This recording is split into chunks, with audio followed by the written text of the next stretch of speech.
Cuando hablamos de marca personal, es entender que en el caso del deportista va más allá de lo que él hace en su día a día, ¿no? Al final le convierte, o él va a capitalizar su marca personal tanto a nivel deportivo para conseguir a lo mejor mejores contratos, como para poder obtener también determinados ingresos y poder ayudarle con su carrera deportiva, o incluso para prepararse después de la parte de rendimiento, ¿no? Cuando ya termina su carrera deportiva y tiene que dedicarse a otras cosas.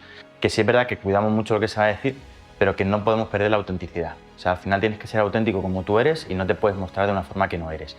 No sabemos comunicar el valor, pero ni como marca, ni como deportista muchas veces, ni como estudiante que va a salir acá a competir en un mundo profesional, o ni como profesional del deporte. Este podcast lo que busca es descubrir la verdadera marca personal, la que está detrás del esfuerzo, la autenticidad y sobre todo también la resiliencia que marcan los deportistas. Y como digo, buscamos siempre desarrollar nuestra mejor marca personal.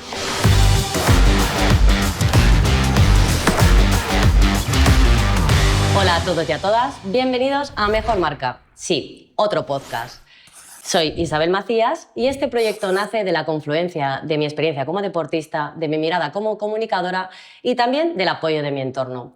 Sin duda, el primer paso también viene dado por el apoyo de Ocodia, una empresa de traducción que tiene un proyecto de patrocinio deportivo y que sin duda ha sido el pequeño empujón para embarcarme en este proyecto. Y diréis, ¿por qué tengo que escuchar este podcast? Bueno, porque quiero ayudaros a entender, y también hacerlo yo, cómo es la comunicación en una empresa como el deporte desde diferentes ángulos. Cada 15 días vamos a tener un programa y en él vamos a estar con profesionales del sector, como representantes de agencias de deportistas, comunicadores, periodistas, incluso también patrocinadores, y sobre todo también con los protagonistas, con deportistas, con gente de la salud y el bienestar y con aquellos que desde su marca personal han creado una identidad sólida y fiable, sobre todo en redes sociales. La verdad es que vais a ver además que vamos a ir cambiando de sets porque ahora mismo estamos empezando y no tenemos un set propio, quizá en el futuro sí, pero creo que esta primera temporada es importante viajar al corazón de donde se encuentran nuestros protagonistas. La verdad es que va a ser una temporada magnífica de profesionales y no puedo dejar pasar la oportunidad de darle las gracias a todos aquellos que han querido participar. Creo firmemente, que esta combinación entre el perfil profesional y el personal de los deportistas y protagonistas nos va a ayudar a comprender mucho mejor un mercado que está creciendo y que cambia a un ritmo vertiginoso. En este primer programa teníamos que asentar muchos conceptos y nuestro protagonista de hoy nos va a ayudar porque no es otro que el director del marketing online de la Universidad Europea, Jorge López. Encantado primero, gracias por abrirnos la puerta de la Universidad Europea de Madrid, bienvenido. Muchísimas gracias y muchísimas gracias por invitarme y por darme la oportunidad de estar en tu primer podcast y con muchísimas ganas de aportar mi granito de arena a la construcción del mismo. Bueno, hoy vamos a intentar contextualizar un poquito lo que es el marketing deportivo, la marca personal del deportista y también lo importante que es la formación en un ámbito tan cambiante. Gracias por inaugurar esta primera temporada, por ayudarnos a dar el disparo de salida de un proyecto que para mí por lo menos es muy ilusionante y yo creo que también tenerte va a ser el factor clave porque busco también que sea un poquito pedagógico, así que qué mejor perfil que empezar contigo. Bueno, antes de empezar, me gustaría que nos ayudaras a entender el enfoque de lo que es la marca personal del deporte, la comunicación y qué puede ocurrir detrás de una carrera profesional del deportista cuando se trabaja esta marca personal. Vale, menuda pregunta, ¿eh?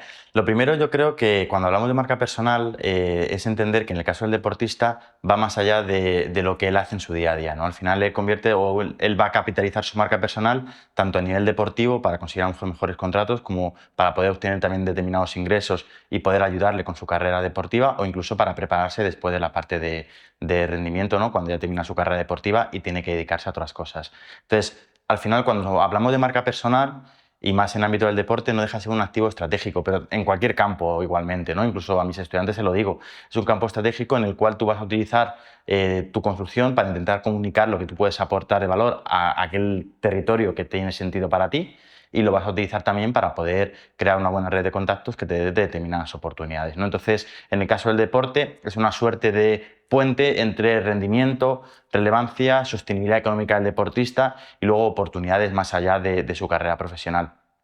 Y obviamente cada vez es más importante por cómo ha ido cambiando todo el contexto del marketing digital y sobre todo las redes sociales, ¿no? Tenemos un montón de redes sociales donde podemos elegir, LinkedIn, TikTok, Instagram, etcétera, cada una de ellas con su idiosincrasia, su forma de actuar, su algoritmo, etcétera, pero todas tienen una cosa en común. Ha ido cambiando, sobre todo las más disruptivas tipo TikTok o Instagram, ha ido cambiando la forma en la que se relacionan con su audiencia, con su público, de mostrarte un feed basado en las personas que tú estás siguiendo a un feed basado en personalización o en lo que el algoritmo considera que te va a entretener, ¿no? Entonces, eso da la puerta a poder acceder, a poder entrar en otras, en mayor número de personas y, por lo tanto, genera muchísimo más interés para las marcas si eres capaz de construir una comunidad a tu alrededor que te permita también conectar con ese público que quieren llegar. Casi con esta primera intervención tenemos el resumen del objetivo de este podcast. ¡Wow! El algoritmo, qué gran ayudante y también qué peligro, ¿no? Es un poco complicado, pero antes de meternos un poco en harina, vamos a intentar asentar muchos términos que ya has dejado caer, como es el marketing deportivo, como es la marca personal.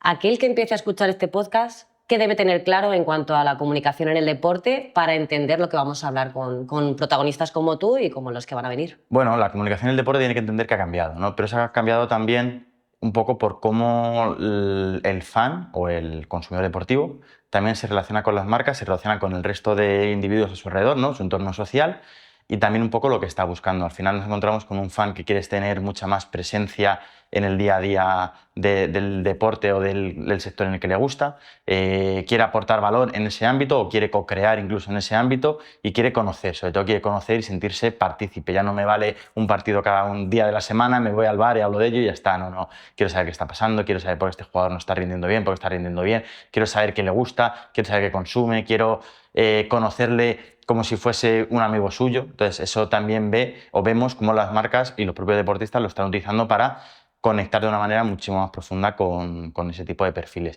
Muy marcados por esa entrada de la generación Z ya al ámbito de consumo, que luego veremos ahora un poquito cómo va a ir cambiando también con la generación alfa, que cada uno tiene un poco su relación, y con nuevos valores que se han ido introduciendo también, como, oye, yo quiero historias auténticas de verdad, además quiero ya un contenido que no sea más plano, sino que sea mucho más profundo, que me permita entender qué le lleva a una persona a tomar una decisión en concreto o a comportarse de una forma determinada.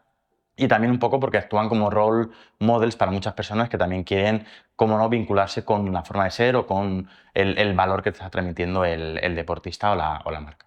Claro, yo creo que el principal cambio en el marketing, no solo deportivo, sino en general, es que hemos pasado de un canal unidireccional, básicamente, a ese matiz que yo creo que aún no lo había escuchado de co-creador, ¿no? Sí. Del consumidor. Me parece una evolución muy disruptiva en muy poco tiempo. Bueno, de hecho te puedes encontrar los típicos directos que puede hacer determinados deportistas o deportistas en Twitch, como incluso puede hacer una encuesta y tienes un resultado que a cualquier persona que se dedica a este ámbito le encantaría. O sea, respuestas orgánicas, tanto en números cuando haces una encuesta, sí, no, lo que sea, como incluso ya en palabras, de miles y miles de personas que te lo están dando porque quieren hacerlo. Esos chats en YouTube, esos chats en TikTok o esos comentarios en Instagram, es que es totalmente orgánico y auténtico y quieren hacer eso, o sea, les encanta y medimos incluso las interacciones por eso también. En tu introducción hablabas del periodo del deportista como marca, cómo trabajarlo en diferentes momentos. Y yo he querido hacer un símil como la vida del producto, ¿no? En marketing tradicional, vamos a trasladarla al concepto de deportista. ¿Cómo serían esas fases del deportista en cuanto al lanzamiento, crecimiento, madurez del producto y luego lo que es la retirada del producto en este caso? Bueno, pues yo voy a meter una fase más, porque cuando lo estudiamos a veces en la universidad, es verdad que empezamos desde el lanzamiento, pero hay que ir antes del lanzamiento, esa parte de construcción, que es un poco lo que está haciendo también con este podcast, ¿no? Crear ese mínimo producto viable, entender también qué quiero crear y cómo lo quiero lanzar. Entonces, esa parte es fundamental. Para mí es la clave y en la marca personal igual. Si no tengo claro qué quiero aportar, por qué lo quiero hacer, eso que conocemos como misión dentro de una organización, ¿no? O sea, al final tenemos casos que te dicen, no, yo quiero transformar el mundo de la digitalización o yo quiero conseguir que en su momento Microsoft, que hubiese un ordenador en cada casa. Eso es lo que te va a decir, oye, ¿cómo me voy a comportar y qué voy a ofrecer? Pues esa fase es clave para que luego el resto de elementos que funcionan dentro de tu marca personal pues tengan sentido, ¿no? Yo a mis estudiantes que intento que empiecen a trabajar LinkedIn les cuento un poco cómo fue. Yo entré a trabajar en la universidad y daba clases un poco más tradicionales, intentaba hacerlo lo mejor posible, hasta que de repente me di cuenta que lo que a mí me motivaba y me movía es intentar ayudar a mis estudiantes, empoderarles para que lleguen a puestos chulos y de responsabilidad dentro del ámbito del deporte, sabiendo la dificultad que tienes, un campo todavía pequeñito, con mucha competencia, con muchos perfiles de todos los ámbitos de conocimiento que también les gusta mucho este ámbito y que vienen con una formación diversa que ayuda a crecer el sector. Entonces, quería darles herramientas y eso a partir de ahí, ya el cómo lo hago viene después, pero me ayudó a darle una vuelta muy grande a todas las clases que estoy haciendo, a cómo les traigo la industria a la universidad, etcétera. Cuando tú tienes eso claro, puedes pasar al resto de elementos, ¿no? Luego, obviamente, la fase de lanzamiento también es importante, pues tienes que entender dónde quiero entrar o dónde quiero estar, también tienes que entender cómo funciona, igual que la vida de un producto. Al principio, pues tienes que invertir dinero y no vas a generar dinero. En la fase previa, ¿no? Esa fase de I+D, en la que primero te conoces a ti mismo, qué tienes que aportar, qué quiero aportar y por qué de forma genuina, ¿no? A partir de ahí dices, oye, ¿cómo lo voy a hacer y cómo lo voy a aterrizar para que tenga sentido? A partir de ahí crecemos, ¿no? Tú me ponías el caso del podcast, vino un producto viable, ya tengo mis cámaras, tengo mi equipo con el que voy a grabar el podcast, tengo mi idea, mi guión, etcétera, y a las personas que quiero entrevistar, pero no tengo una sala, no tengo un espacio para hacerlo. Bueno, ya vendrá, no pasa nada, pero ya tengo construido mi mismo producto viable, pues salir de fuera y hacer un podcast de calidad que aporte valor al sector industrial del marketing deportivo y la comunicación.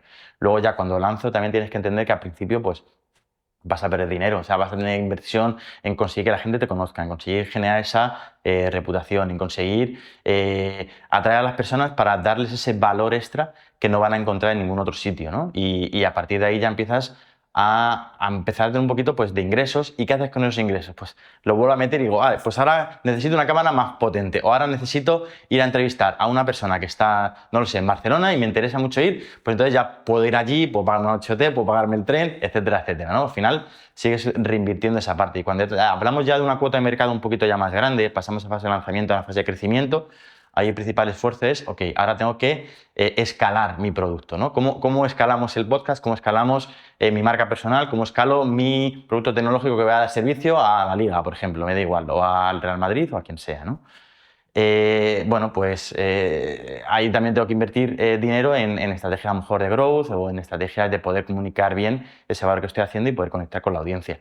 Y cuando ya tienes una red de personas ya suficientemente grande, en la cual a lo mejor la cuota de mercado ya no va cambiando, crece, baja, etcétera, pues ahí ya tienes que invertir un poco más en, oye, cómo lo voy manteniendo, cómo me tengo que reinventar, etcétera, ¿no? Y eso va un poco alineado a la marca del deportista. ¿Qué ocurre en un deportista que no ocurre en ningún otro contexto?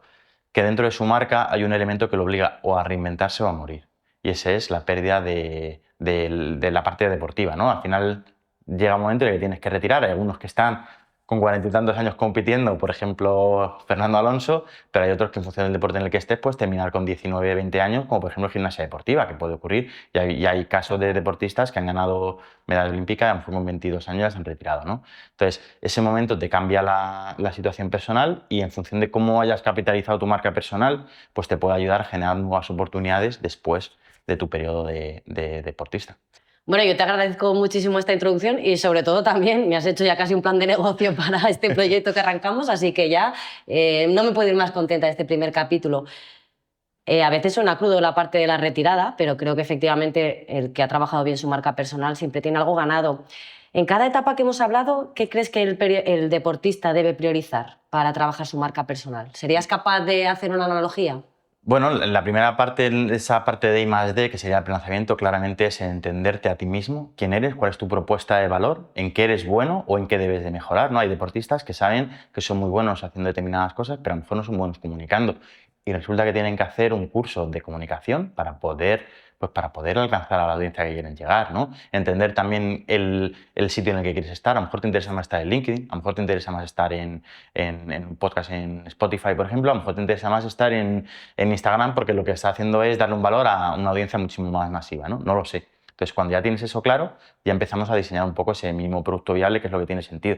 ¿Qué es lo que ya has hecho tú? Pues al final, oye, voy a entender a quién quiero llegar, voy a entender qué quieren escuchar, voy a entender cómo les puedo aportar valor, quién me puede ayudar en este camino, construyes tu equipo, qué necesitas para poderlo llevar a cabo y a partir de ahí contactas a las personas con las que vas a entrevistar, ¿no? En la fase ya de crecimiento, pues ahí obviamente tienes que prestar mucha atención a cómo puedo crecer de forma orgánica, cómo puedo escalar, que lo puedas manejar también y que ese crecimiento no te sature, ¿no? Lo que estás haciendo, que lo puedas manejar, por ejemplo. en función del contexto en el que estás, pues a lo mejor tiene más sentido crecer más rápido o tengo que crecer un poquito más lento, o lo puedo hacer a través de personas que van a recomendar mi marca, o lo tengo que hacer incluso buscando situaciones disruptivas. A mí me encanta el caso de Spotify, porque en su momento cuando salió, la única manera de poder tener Spotify era a través de invitación. Entonces tú tenías 10 invitaciones y si te llegaba tenías Spotify, si no, pues no tenías Spotify. Pero claro, cuando te llegaba la invitación y veías esa manera de escuchar música que hasta ese momento no teníamos, casi te sentías como un pequeño superhéroe. Tú elegías de tu grupo de amigos, de tu clase, quién iba a tener Spotify y quién no. Obviamente llegó un momento en el que eso se saturó, ¿no? Pero al principio te sentías muy potente y prescribías mucho esa marca, ¿no? Y eso a Spotify le ayudó mucho a la hora de crecer, teniendo también la posibilidad de controlar cuántas personas estaban entrando en cada momento. Imagínate de repente 3 millones de personas que se suscriben a la vez. Se te cae el servidor porque no tienes medios o a lo mejor no tienes ingresos para mantener ese servidor en ese momento. No había pensado. ¿No? Entonces, esa parte es fundamental, saber cómo quieres crecer y luego invertir recursos en crecer. Al final, a veces pecamos en, bueno, pues no voy a hacer esto porque me cuesta dinero, a decir, ostras, es que a lo mejor tienes que gastarte dinero para poder crecer, ¿no? Aparte luego de controlar el resto de variables, de ser auténtico, de dar un poco pues, ese entretenimiento, ese valor extra también en función del ámbito en el que estés, pero de luego gastarte dinero o invertir dinero, mejor dicho, sí que lo tienes que hacer. Fase ya final en el caso del deportista, pues lo bueno que tiene, él puede capitalizar su rendimiento deportivo para generar audiencias. Y eso es lo que le va a diferenciar mucho de otros creadores de contenido e influencers. Oye, ¿cómo llega la gente al deportista? A través de algo que le gusta, a través del media que habla de él, a través de una competición internacional que le posiciona de repente. ¿No? Tenemos casos de deportistas olímpicos, creo que fue en karate, ¿no? Pues, o en escalada, de repente ganas medalla de oro y ostras, las redes sociales explotan, ¿no? O de repente ficho por un club deportivo, veas el Real Madrid, y de repente tus redes sociales, o sea, se cuadruplican o mucho más en 2 semanas, ¿no? Pues eso también lo puedes aprovechar para construir tu marca personal. Problema: si yo solo me dedico a esa parte, yo me dedico simplemente a generar contenido o poner contenido por poner contenido, no voy a conectar de forma profunda con esa audiencia. Entonces no voy a poder capitalizar bien lo que es esa audiencia. Y a nivel incluso de sostenibilidad del deportista, sostenibilidad económica, yo sé que a veces es complicado, pero tenemos que entrar en el juego de la economía del creador. Es lo que hay, ¿no? ¿Por qué? Porque sobre todo en deportistas no tan mediáticos como puedan ser los jugadores del Real Madrid. Como son la mayoría de los deportistas. No te creas, ¿eh? No te creas. O sea, en general, claro. Me he equivocado entonces. No, o sea, sí que tienen impacto mediático, pero es verdad que ser capaz de capitalizar eso, de poderlo utilizar para tu propio beneficio, no es sencillo, porque también hay mucha competencia, no solo con otros deportistas, otros deportes, sino también con otros influencers o creadores de contenido, sino también es como luego puedes hacer eso para utilizarlo. Y hay sectores, en el atletismo donde tú vienes, por ejemplo, lo tenéis muy claro, en los cuales es el propio deportista quien tiene que formar su equipo. Y lo forma con los medios que tiene. Cuanto más medios tengas, pues puedes tener mejor entrenador. A lo mejor tienes al mejor entrenador del mundo, pero puedes tener mejores herramientas de monitorización, puedes tener más pruebas de esfuerzo para poder controlar la carga, puedes tener mejores programas de recuperación del ejercicio, puedes tener mejores fisios, puedes ir a más competiciones, lo cual te permite mejorar tu rendimiento deportivo. Puedes conseguir mejores patrocinadores también vinculados al crecimiento deportivo que estás teniendo, y ya si consigues dedicarte 100% al deporte, eso es una auténtica maravilla, ¿no? También tenemos muchos deportistas que tienen que hacer otras cosas, aunque solo sea dar clase a otros deportistas en el ámbito de base, ya estás dedicando parte de tu tiempo a otra cosa, ¿no? Que solamente está quitando el poder entrenar, el poder recuperar mejor, el poder estar centrado para lo que tienes que hacer, etc. Entonces, el trabajo de la marca personal ahí te ayuda. Por otro lado, luego llegamos a la fase de declive en este sentido, que viene acompañado con la retirada del deportista de la competición. Y aquí te tienes que reinventar.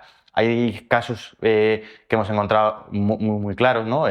Tenemos varios ejemplos, como el propietario de Cosmos, cuando él se retiró del fútbol, él antes ya había trabajado su marca personal como emprendedor, como una persona de negocios, ¿no? De hecho, ya había creado Cosmos, ya había participado en otros muchos negocios, incluido la Copa Davis. Eso te ayuda, cuando tú acabas tu carrera profesional, poder decir, oye, soy experto también en otro ámbito y puedo dedicarme en este caso a los negocios. Tenemos otro ejemplo, en este caso dentro del Real Madrid, que es Iker Casillas, que también ha transformado su marca personal hacia el ámbito de negocios. Si no me equivoco, él también está ayudando a diferentes startups a crecer y tiene un área de desarrollo de startup o de apoyo a startup, pero que muchas personas, sobre todo en el ámbito no tan dentro del sector deportivo a nivel profesional, siguen vinculando mucho más a Iker Casillas con ser portero de la selección o ser portero del Real Madrid que con lo que está haciendo ahora, ¿no? De hecho, si le dices, no, pues Iker Casillas es un referente también a nivel de negocio dentro del deporte, te mira un poco con los ojos abiertos y dices que me estás tomando el pelo. No, en realidad es así. Que también, para lo bueno y para lo malo, a veces es difícil quitarte la etiqueta de deportista, ¿no? Entonces esa parte es fundamental para reciclarte, decir, soy algo más y me voy a dedicar a esto y soy un experto en este ámbito y todo lo que he trabajado con el deporte me ayuda a ser muy bueno en lo que estoy haciendo. Hombre, obviamente has nombrado un ejemplo que tenía en mente porque seguro que el primer capítulo de Bajo los Palos, que es el podcast que ha arrancado también Iker Casillas, que lo acabas de nombrar, ya solo por ser va a tener más audiencia que este, pero bueno, igual le igualamos en cifras, no sé, pero ya de partida lo que dices tú, esa marca personal ya tiene un puntito que aporta mucho más. Claro, pero estamos hablando de todo esto y a mí se me antoja muy interesante, pero también un poco complicado compatibilizándolo con el alto rendimiento, que al final un deportista llegar al alto rendimiento no es un camino fácil. Si además parece que no tenemos siempre esa cosa de, jo, si también me tengo que preocupar de trabajar todo esto, ¿cómo lo hago? ¿Qué importancia tiene la formación para ayudar a esos deportistas en la marca personal? Bueno, como he dicho antes, al final, como deportista, si quieres ser muy bueno en lo que haces, necesitas rodearte de un buen equipo, ¿no? Entonces, si tú quieres ser muy bueno a la hora de gestionar tus redes sociales, tu comunicación, tu marca personal, quieres tener una comunidad en torno a ti para poder explorar nuevas oportunidades de monetización o nuevas oportunidades a nivel profesional, ¿no? que incluso te puede ayudar a mejorar tu rendimiento, como hemos visto antes, cubriendo ingresos para poder competir en otros sitios, poder viajar a otras competiciones, poder tener un mejor cuerpo técnico, etcétera, pues necesitas rodearte de gente muy buena, ¿no? Entonces, si tú quieres trabajar tu marca personal, sí que tienes que entender que tienes que rodearte de profesionales en este ámbito. No quiere decir que no te formen, no tienes que entender muy bien cómo es todo el ecosistema de la comunicación, que ha cambiado muchísimo en los últimos años y tú sabes casi probablemente más que yo, ¿no? Tienes que entender también a quién quieres llegar y qué buscas a esas personas con las que quieres conectar, si es más un perfil profesional, si es más un perfil más gran público, ¿no? Si es más generación Z, qué le gusta, qué quiere conocer de ti y cómo tú puedes capitalizar eso para conectarte con una marca que te permita monetizarlo, por ejemplo, y eso claramente es la formación. Luego entender aspectos clave como puede ser, oye, cómo puedo incentivar yo a la co-creación, qué estrategias puedo aplicar yo para conseguir que el algoritmo me funcione mejor, ¿no? Esa llamada a la acción de pon en los comentarios lo que quieres que yo hable o pon Maldini, por ejemplo, que lo hace mucho, ¿no? Pon en los comentarios cuál es tu pedrada y qué crees que va a suceder o quién crees que va a ganar el Mundial o qué crees que podría ser un buen fichaje para un equipo en concreto, ¿no? Pues ese tipo de estrategias ayudan mucho a de repente pues que la gente se anime a compartir, a que se siente parte de la marca o de la empresa o del deportista, a que el algoritmo te premie, porque ya hemos visto que no te va a premiar simplemente porque pongas cosas. El poner cosas, de hecho, te puede penalizar, ¿no? No es tanto la cantidad, sino la calidad, y la calidad la vamos a medir básicamente pues, en la capacidad de engagement, que es pues, los guardados, los comentarios, los likes, el tiempo que yo estoy viendo a lo mejor un vídeo o que yo estoy viendo una foto. Bueno, y la interacción que pueda tener incluso en tiempo real, ¿no? Pues eso es clave, lo tienes que entender. Tienes que entender también qué necesidades voy a tener para trabajar la marca personal o qué le puedo pedir a mi equipo, que eso también es clave, te tienes que formar en ese ámbito. Y luego también, si ya eres capaz de comunicar bien, de poder expresarte, te vas a poder abrir otros campos luego profesionales que a lo mejor no tienes, ¿no? Como por ejemplo speaker en algún evento más o menos premium que sabemos que existen, o lo puedes capitalizar en algún evento en el que te vayan a presentar ante otra audiencia, ¿no? Hace poco hemos tenido uno con Carvajal, pues parecido. Si tú no tienes una alta capacidad a la hora de comunicarte, pues eso a lo mejor te cuesta más, te da más miedo o simplemente no tiene sentido hacerse, ¿no? Pues eso también te abre otros abanicos, otras oportunidades. Claro, yo creo que ahí entran precisamente los términos de autoridad y también del contenido de calidad, ¿no? Y se me antoja ya la línea complicada para este 2026 que vamos a iniciar de diferenciar el deportista del que ya es influencer, incluso el creador de contenido. Estos tres términos que a veces parece que se pueden solapar, ¿cómo los podemos distinguir o cómo los clasificarías tú para entender un poquito la diferencia entre uno y otro? ¿O realmente son transversales? Bueno, comparten cosas en común. Yo creo que también en función del autor, la persona que preguntes, te va a hablar de un pequeño matiz u otro. En el caso nuestro del deporte, la principal diferencia entre el deportista con los otros dos perfiles es de dónde viene la autoridad, ¿no? Y de dónde viene también el interés. El deportista lo va a capitalizar con su rendimiento deportivo, su estatus deportivo o por lo menos su deporte. Encontramos, sobre todo en Estados Unidos, deportistas que a lo mejor no son muy buenos a nivel de rendimiento, pero sí que de alguna manera están utilizando ese deporte para conectar con otras personas y a lo mejor entran dentro de ese lifestyle o no lo sé, les aportan otro tipo de valor a su público, ¿no? Entonces, esa es la primera diferencia. Otras cosas también que es importante, al final, el que crea contenido muchas veces va a ir hacia un nicho muy concreto y lo que va a buscar es darle ese valor de lo que está buscando. A veces puede ser entretenimiento, a veces puede ser un valor mucho más educativo, ¿no? El deportista probablemente va a capitalizar varias partes, también en función de cómo quiera él posicionarse como experto. Va a tener una autoridad, pero en muchos casos a lo mejor el contenido que va a crear va a estar más relacionado con cómo es su vida deportista, cómo es su día a día, que también sigue siendo entretenimiento, incluso formativo, educativo, ¿no? Pero más hacia ese ámbito. En otros casos lo puede llevar un poco hacia determinados ámbitos de entretenimiento, pues retos que puedas hacer, competiciones, a lo mejor que compitas con otros influencers o deportistas, pero siempre un poco aterrizado en este ámbito. El influencer sí que tiene mucha más capacidad, sobre todo como cuando ya determinamos el influencer, es en influir en el lifestyle de las personas o en al menos contribuir a cómo el grupo social al que está llegando pues se va a comunicar, se va a comportar, ¿no? Pues va a influenciarles, a afectarles en forma de ser, forma de comportarse, forma de palabras que van a utilizar bueno, podemos llegar ahí. Pero en el deportista que en algún momento pues al final puede convertirse en ese creador de contenido, sobre todo mucho más específico, si ya quiere entrar en ese ámbito, se quiere reciclar hacia otro sector. Y cuando ya generas una interacción tan grande, te conviertes en influencer porque eres capaz de modificar también ese lifestyle de la comunidad a la que tú estás llegando.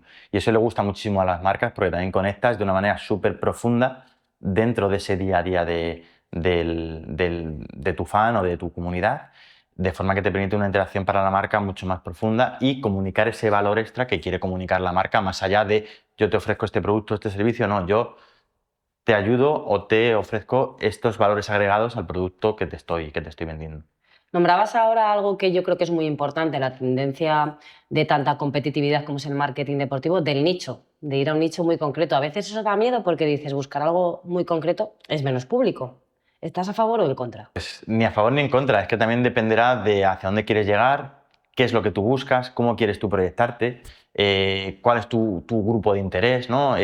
Cómo es tu forma de ser. Hay personas a lo mejor que son mucho más reservadas, que no les interesa contar su día a día. También es verdad que hay una serie de riesgos o de miedos que también te van a condicionar, ¿no? Me han contado deportistas, sobre todo femeninas de alto rendimiento, que también les da a veces miedo poner cosas porque pase lo que pase, siempre tienes a alguien que te va a hablar de tu físico.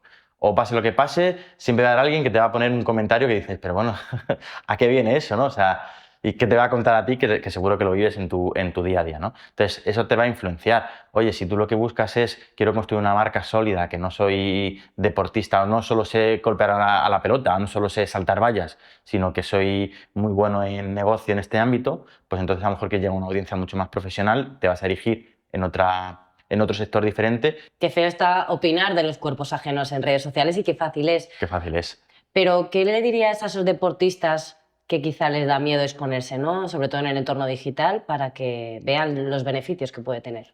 Bueno, los beneficios al final, sobre todo, es que te va a acompañar tanto en tu carrera de deportista como una vez que te retires y que te puede ayudar, ya sobre todo en deportes un poquito más minoritarios, a poder tener una carrera deportiva bonita, más completa, poder acudir a mejores competiciones, poder tener mejor equipo, cuerpo técnico, etcétera, que creo que merece la pena. Sí que es verdad que hay que invertir, que al principio te puede costar un poquito más porque hay que dar el paso, empezar a dedicarle recursos a eso, pues también es casi tirarte sin paracaídas al vacío a ver qué pasa, ¿no? A ver si hay una red abajo que te va a sujetar, un poco un salto de fe. Y luego también el trabajar con profesionales en este ámbito que sepan también entender cómo tienes que comunicar las cosas para evitar esa exposición, pues te va a ayudar también a no cometer problemas y errores, ¿no? Y luego a veces pensarlo dos veces. Oye, voy a comunicarme o voy a comunicar mi marca desde qué perspectiva, como deportista, lo voy a comunicar como un poco mi marca personal, un deportista un poquito más, ¿cómo decirlo?, más tradicional o más serio, o más sarcástico, o más juvenil, o más impertinente, quizás podríamos decirlo, ¿no? O juguetón. Bueno, pues eso te va a servir. Oye, ¿de quién voy a hablar? A lo mejor por contrato me puede afectar, a lo mejor a nivel de deportivo me puede afectar, a lo mejor me tengo que pensar dos veces antes de hablar de esa forma.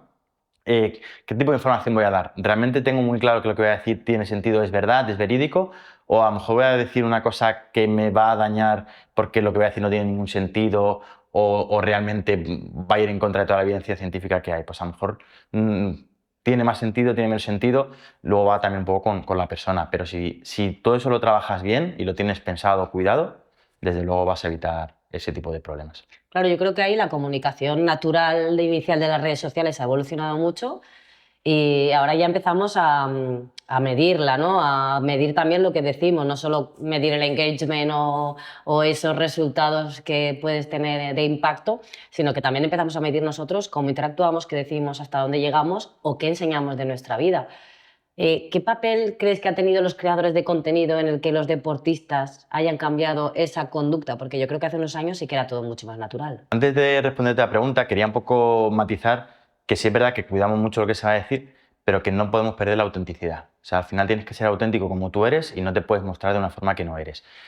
A veces también incluso es bueno el decir un poco lo que piensas o cómo te sientes. Es verdad que a veces se piensa demasiado porque se cuida, pero cuando sobrecuidas las cosas se nota, no es natural y esa conexión con el fan desaparece, ¿no? El fan quiere conocerte realmente como eres. Las marcas quieren trabajar con personas que son capaces de mostrar esa autenticidad y realmente demostrar esos valores porque son creíbles, que son con los que se quiere alinear la marca y con los que está construyendo todo su posicionamiento como marca, ¿no? Entonces eso es clave.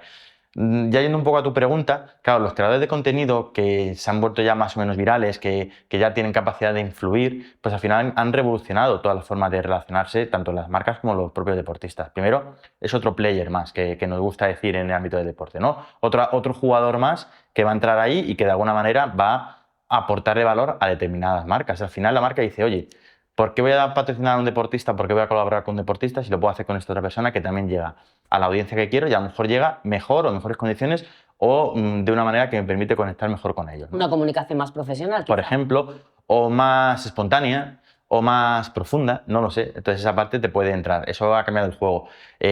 También ha demostrado que puedes conectar o que puedes generar una comunidad mucho más potente, mucho más real, mucho más auténtica, gracias a aplicar pues esas cosas que antes empezaban a hacer 3 o 4 personas que casi consideramos, pues no sé, casi como si estuviesen loco, y de repente ahora son gente que son respetados, que gestionan incluso, que son líderes de opinión en muchos ámbitos, líderes de comportamiento tanto en consumo de marcas como en lifestyle, etc. Entonces eso ha cambiado.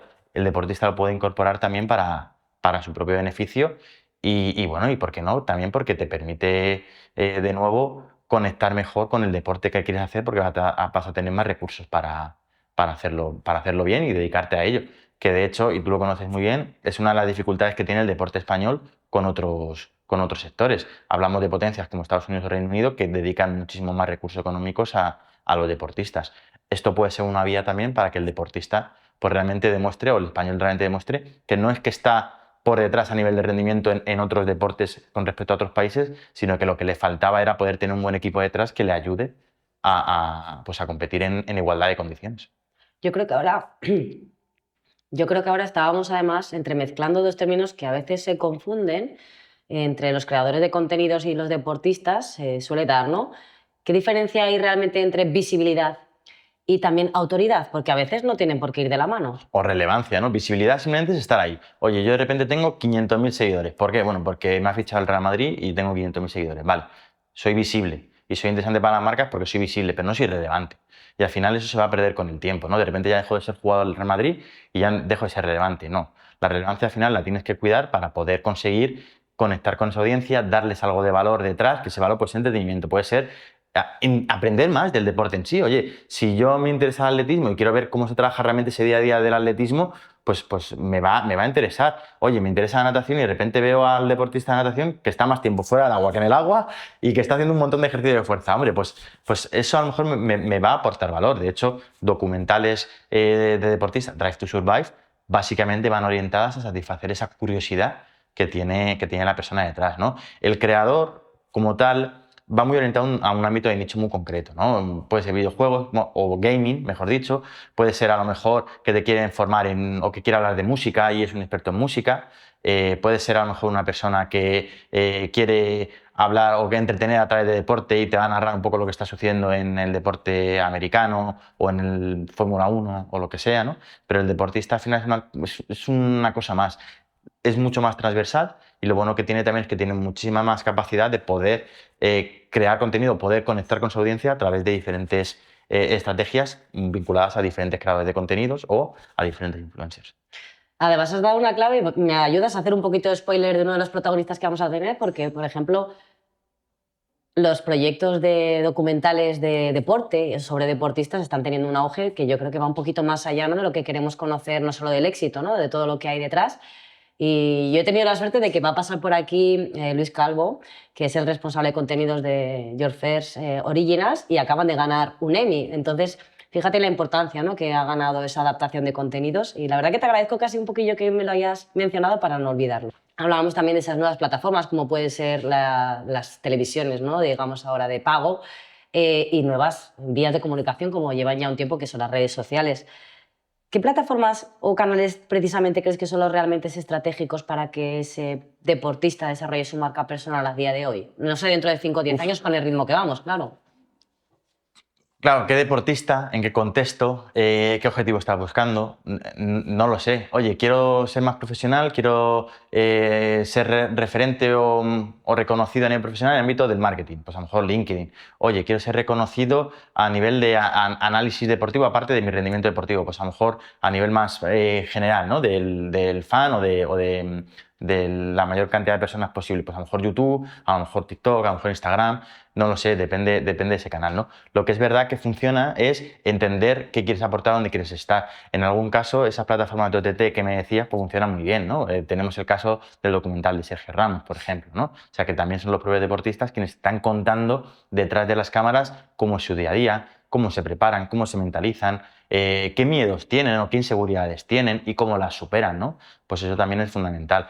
Y bueno, eso lo vemos en marcas tan potentes como el Real Madrid, que busca la conexión con sus fans, más allá de que vean los partidos, involucrándoles incluso, por ejemplo, a través de carne madridista, personalizando ese contenido, ¿no? Pues a través tú puedes elegir, quiero ver Real Madrid Televisión porque me interesa ver a lo mejor cómo está jugando la cantera, o porque me interesa conocer un poco cosas relacionadas con el club, o quiero ver partidos ya que han pasado y rememorar eso, y tenemos Real Madrid Play, ¿no? O quiero conectar mucho más con el club, jugadores, etcétera, pero de una manera mucho más disruptiva, más moderna, ¿no? Pues también tiene el Real Madrid un canal de Twitch, ¿no? Pues eso depende también de lo que tú quieras llegar o a la audiencia que quieras llegar. Vas a estar en un sitio, vas a estar en otro, o vas a hacer toques o juegos con esos canales de comunicación. Claro, ahora ya has introducido un tema que da a la vez oportunidades y miedo, ¿no?, a los deportes tradicionales, como pueden ser los eSports y nuevos modelos de competición, que para un deportista puede ser competencia directa. ¿Qué puede aportar esos nuevos modelos o cómo podemos luchar en este caso contra ellos, ¿no? Depende un poco del sector que venga, es un poco complejo. O de cómo te pueda beneficiar. De repente nos encontramos con la Kings League, que jugadores a lo mejor retirados o jugadores que a lo mejor han sido muy buenos, pero que no han llegado a un nivel, pues, de la mayor élite, de repente encuentran ahí un nicho para seguir haciendo lo que les gusta, que es jugar al fútbol, pero también para crear una comunidad en torno a ellos, o por qué no un proyecto de vida, ¿no? Que también encontramos con presidentes de los clubes, ¿no? O que te abra la vía a otros ámbitos de negocio, etcétera. Entonces hay que actualizarse. El problema de los eSports es que es verdad que entró muy potente, creció muy rápido, pero que también es un sector complicado, que hay que entenderlo también, ¿no? El gaming ha crecido muchísimo en los últimos años, pero gaming no es eSports. eSports es la parte competitiva del deporte, del gaming, del juego. ¿Qué ocurre con respecto al deporte de los eSports? Que la competición no controla el deporte. Si yo quiero jugar en Fortnite y yo tengo una competición de Fortnite y de repente Fortnite dice, pues ahora esto no se puede hacer, ya se no se puede hacer. O si quiere acabar con el juego, directamente acaba con el juego y ya está, ¿no? Entonces es una dificultad. También, obviamente, toda la parte de rendimiento, que siempre que tiene más o menos picos y que acaba o que tiene una carrera de vida para el deportista y que de alguna manera conectar con las audiencias en ese ámbito es complicado, porque estás compitiendo también con el deporte tradicional, con otros modelos de negocio más disruptivos, a lo mejor como puede ser en este caso la Kings League, con otros creadores de contenido, de tendencias que te puedes encontrar, a lo mejor un experto en música que te interesa, un experto en cine o series, incluso en Netflix. Al final, prácticamente, para mí, las plataformas de contenido tipo Netflix son casi más competidores que deportes más tradicionales o que incluso que deportes, bueno, que asentados como puede ser el fútbol. O sea, desde luego el principal competidor de la Champions League probablemente sean otras plataformas de entretenimiento más que cualquier otra competición, más que la NFL, probablemente. Y has hablado ahora de innovación. Obviamente la irrupción de la inteligencia artificial en nuestra vida ha sido un vuelco en la manera de gestionar muchas cosas. Pero ¿cómo crees que está, digamos, alterando la gestión de la marca personal o el contenido que genera un deportista? Bueno, te va a ayudar a la hora de crear contenido, te va a ayudar incluso a la hora de hacer investigación de mercado porque puedes gestionar muchísima más información, pero sobre todo a mí lo que más me gusta o me parece sobre todo más potente de la inteligencia artificial es la capacidad de segmentación y personalización que te va a dar la inteligencia artificial y que te la está dando ya, ¿no? De hecho, insisto, el Real Madrid ahora mismo trabaja con la inteligencia artificial en esa línea. En esa línea, ¿no? Y el ser capaz de entender, oye, qué tipo de contenido te gusta a ti o qué quieres ver, y a lo mejor te lo lanzo con con una notificación push automáticamente a la aplicación móvil, ¿no? O por qué no, qué bonito podría ser en el futuro estar en el Estadio Santiago Bernabéu, de repente está viendo un partido, ves 2 goles de Vinicius y decir, ostras, me gustaría estar más cerca, y de repente, pum, te salta un pop y dices, oye, ¿quieres actualizar tu sitio y cambiar a lo mejor de zona de estadio para seguir viendo los goles del Real Madrid? Y a lo mejor lo puedes hacer por un poquito más de dinero, por el mismo dinero, no lo sé. Podría ser maravilloso y seguro que en esa línea está trabajando el Real Madrid y otros clubes deportivos, otras competiciones, etcétera, ¿no? Pero la hipersegmentación a mí me encanta porque al final te permite gestionar muchísima más información que antes, por lo tanto va a dotar de más fuerza a esos sistemas de CRM y esa recogida de información que tiene las grandes marcas, pero también el propio deportista que va a recoger de su comunidad y poder entender qué le gusta a cada uno e identificar microsectores a los cuales te puedes dirigir. O, ¿por qué no?, descubrir determinadas nuevas audiencias. Oye, resulta que a lo mejor tengo una comunidad muy fuerte, yo que sé, en Japón. ¿Por qué? Porque a lo mejor hay una serie de expatriados que vienen allí, que les interesa, no lo sé, por la razón que sea. Oye, pues ¿por qué no puedes aprovechar esa información que has recogido para poderlo utilizar? Vas allí, haces un meet and greet con ellos, por ejemplo, lo puedes a lo mejor monetizar a través de un patrocinador, no lo sé. Pero esa parte es verdad que lo puedes ver con herramientas que ya existían, pero con la inteligencia artificial lo puedes automatizar muchísimo más. La automatización también de procesos es otra cosa clave que funciona muy bien en la hora de la gestión de la marca personal o de cualquier situación de comunicación y marketing. El valor de los datos me parece apasionante y a mí, debo ser un poco analógica, aún me da mucho miedo, ¿eh? No sé si a ti te pasa o al contrario. Es una oportunidad maravillosa, es muy difícil porque como se está renovando el día a día necesitas tener un montón de profesionales que te saben orientar, herramientas tecnológicas que tienes que trabajar y que tienes que tener y te exige esa transformación digital, pero si eres capaz de gestionarlo, de manejarlo, es que es un universo sin límites. Acabas de hablar de herramientas digitales para un deportista este 2026 que va a empezar. ¿Qué kit básico debe tener de herramientas digitales para poder trabajar esa marca personal o la comunicación digital sobre todo, ¿no? Que es lo que estamos hablando? Bueno, tener herramientas que te permitan controlar tus redes sociales de una manera profesional, pues creo que es fundamental, ¿no? Por ejemplo, Metricool, HubSpot, ese tipo de herramientas te va a permitir gestionar las redes sociales de una manera mucho más práctica, mucho más potente y de una manera, pues al final efectiva, como se hace realmente en una empresa, ¿no? Luego utilizar herramientas como puede ser Canva, a lo mejor a la hora de crear contenido, que además está integrado con estas herramientas, te permite ser muchísimo más rápido y muchísimo más útil. Obviamente trabajar con Copilot, o ChatGPT también. Hablo de Copilot porque también tenemos que entender la importancia que tiene la gestión de los datos y la seguridad de los datos, ¿no? En principio, con Copilot, con Microsoft, sí que te permite trabajar con el motor de ChatGPT, pero sin que tú le estés dando esa información. Microsoft va a respetar la privacidad como empresa que eres, ¿no? Como marca, tú puedes crear tu empresa como deportista, va a respetar tu privacidad y no va a utilizar ni para entrenar la inteligencia artificial, ni, bueno, te aseguras que esos datos en principio no estén allí, ¿no? Sabía yo, ¿eh? Hay que tener cuidado con eso. Si yo voy y tengo compañeros que a veces han cometido el error de, oye, tengo que responder a esta persona, aunque, por ejemplo, en inglés, ayúdame a responderle. Y se me olvida quitar el nombre y pongo Juan, entiendo que estás malo o que te has roto una pierna y tienes que, pero no te exime o no te puedo quitar la falta. Claro, ChatGPT también sabe que Juan se ha roto una pierna y eso tienes que tener cuidado, ¿no? Entonces esa parte también de introducir la seguridad y de saber con qué herramientas tienes que trabajar lo tienes que tener. Como deportistas, para mí trabajar con una marca que te permita mantener el control de tu información de inteligencia artificial es clave también para mantener esa seguridad. A lo mejor estás hablando de un patrocinio que vas a hacer y tienes que contestar o te estás preparando algo que no puedes saber en ningún lado. Obviamente, en principio no se va a filtrar, pero asegurarte que trabajas con herramientas que controlen o que te permitan mantener dominio sobre tu información es clave. Pero hoy en día, con la gente que sabe emplear bien la inteligencia artificial, a lo mejor consigues sacar esa información. No, mira, no me lo había planteado yo la diferencia entre Copilot y ChatGPT o GPT. Es lo mismo, porque al final Copilot no deja de ser, o no deja de ver de ChatGPT porque está comprado por Microsoft, creo recordar, o tiene una relación conjunta con Microsoft. Pero es verdad que para empresas te permite el garantizar que mantienes esa privacidad, que a lo mejor como individuo, persona normal, pues no tengo, sobre todo cuando utilizo una herramienta de inteligencia artificial gratuita. Tengo que entender que me estoy ofreciendo muchas cosas de valor positivas, pero a cambio estoy dando algo, y en este caso es la información. La verdad es que me podría poner a hablar ahora de inteligencia artificial, me daría para otro programa entero porque creo que es el futuro, ¿no? del marketing en muchos O presente aspectos. ya. Bueno, sí, es verdad, presente. Es que me cuesta adaptarme a las nuevas tendencias, tengo que incorporarme más rápido porque si no he perdido la chispa de cuando corría.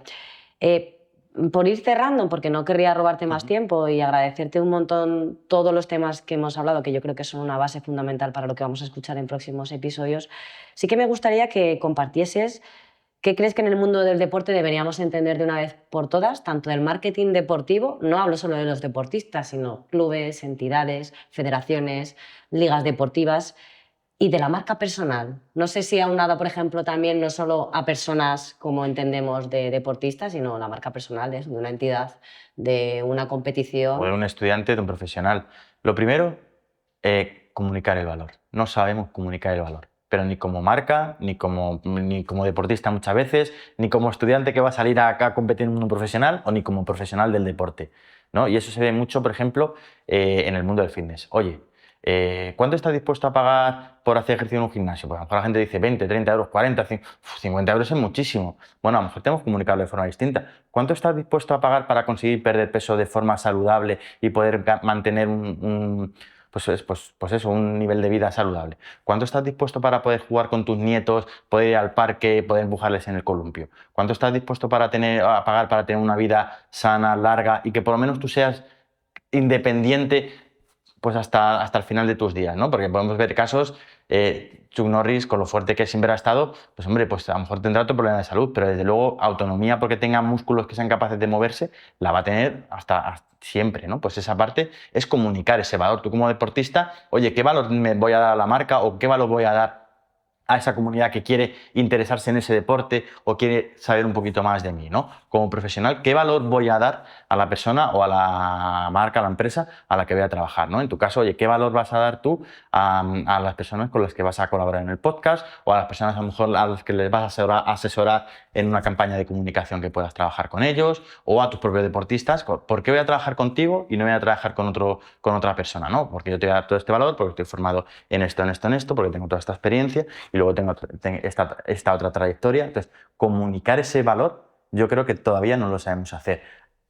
A lo mejor en otros ámbitos sí, ¿no? A lo mejor en un ámbito mucho más de entretenimiento y deporte, pues sí que lo comunicamos, ¿no? Porque la gente está dispuesta a pagar 200, 300, 500, 2.000 euros por comprar una entrada en reventa para la final de la Champions League. El valor queda clarísimo, es único, ¿no? Porque la gente está dispuesta a pagar 200, 300 euros por ir a ver un partido de la NFL en Madrid. Es que no era un partido de la NFL, era el primer partido de la NFL en la historia en España en el Bernabéu. Entonces, quiero decir, es que es eso, es ahora o nunca. Si de repente eso se hace todos los días, esa novedad desaparece, ¿no? Pero esa primera vez tiene que estar ahí. Entonces, hay sectores en los que se comunica o se ve muy claro ese valor, pero en otros no somos capaces de comunicarlo. Entonces, para mí, es que eso aplica tanto a deportistas, profesionales, atletas, clubes, marcas, no sé, a todo el mundo.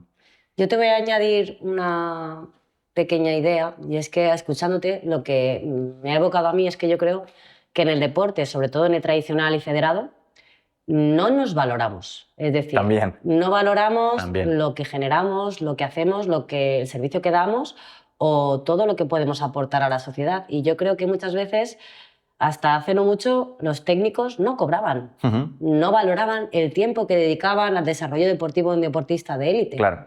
Y esa falta de profesionalización yo creo que aún la tendemos a arrastrar. Bueno, como sociedad, ¿cuánto estamos dispuestos a dar, ¿no? Para conseguir que, por ejemplo, nuestro país sea realmente un referente a nivel deportivo en todos los ámbitos? Pues, por ejemplo, como Reino Unido, como Francia, ¿no? Pues eso también tiene un coste. ¿Cómo se consigue, por ejemplo, muchas veces ese coste? A través de becasado o a través del apoyo del CSD, ¿no? Por ejemplo, bueno, pues eso está en una parte también que como sociedad a lo mejor nos tenemos que replantear, ¿no? A nivel profesional, insisto, lo mismo. Oye, ¿por qué voy a trabajar o por qué voy a dejar las manos a mi hijo en este entrenador? Porque un entrenador malo le puede marcar de por vida a nivel negativo a mi hijo, ¿no? Entonces, a mí no me gustaría que mi hijo estuviese en esa situación, ¿no? Hombre, porque es una persona formada, porque tiene una trayectoria detrás, porque tiene además una capacidad para entender la realidad de los niños y niñas, ¿no? Etcétera. Pues esa parte es fundamental también. La verdad es que estoy completamente de acuerdo y somos una herramienta que siempre digo, la mejor prevención y la mejor vacuna es el ejercicio físico. Sin duda. Y crear referentes a través de la comunicación, en este caso, que es un poco el nexo de este podcast, creo que es vital.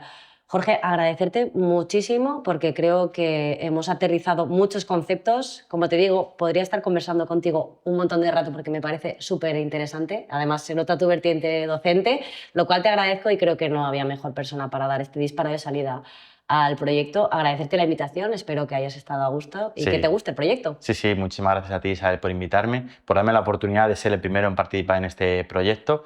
Ya sabes, las puertas de la universidad están siempre abiertas para ti. Ojalá podamos hacer alguna vez un directo aquí, porque al final esta información no solo va para profesionales, sino también para mis propios estudiantes que pueden aprender mucho mejor, entender mucho mejor cómo va a ser el mundo de fuera cuando se dediquen a gestión deportiva, marketing deportivo o comunicación. Así que el placer es todo mío y muchísimas gracias. Pues gracias, Jorge, te recojo el guante. No digo que no, quizá tengamos algún episodio especial con público, que siempre son diferentes y el pulso de la gente de detrás ayuda a que sea más humano y se respire mejor, porque precisamente este podcast lo que busca es descubrir la verdadera marca personal, la que está detrás del esfuerzo, la autenticidad y sobre todo también la resiliencia que marca a los deportistas. Gracias por acompañarnos en este primer programa. Quedan muchos más, os invito a que no os vayáis de esta idea porque creo que va a ser muy enriquecedor. Nos vemos en el próximo capítulo de Mejor Marca, os escucho, crecemos juntos y como digo, buscamos siempre desarrollar nuestra mejor marca personal.